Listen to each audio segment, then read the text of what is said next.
হবে সেটা চেনার উপায়। আমার এলাকায় তরমুজ উৎপন্ন হয় অনেক, তো আমার ঠিক আছে। ক্ষুদ্র অভিজ্ঞতা থেকে আপনাকে শেয়ার করি। সবসময় চেষ্টা করবেন এই যে বোটের বিপরীত অংশ যদি বড় হয় তাহলে বুঝবেন ভিতরে সাদা, আর যদি বোটার ভিতরের অংশ যদি ছোট হয় লাইক সেটা আছে like this one this one বোটার বিপরীত অংশ ছোট, ছোট। তার মানে এটার ভিতরে লাল।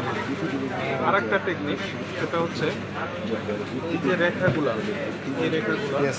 যদি কন্টিনিউয়াসলি থাকে তাহলে সেটা ভিতরে সাদা হবে, আর এই রেখাগুলো হেঁটে গেছে সরে গেছে, লাইক এইটা সরাই ছিটে গেছে। এইটা ছড়াই ছিটাই গেছে আর কি, এটা ছড়াই ছিটাই গেছে, তার মানে এটার ভিতরে লাল এটাই হচ্ছে তরমুজের ভিতরে লাল না সাদা এটা বোঝার।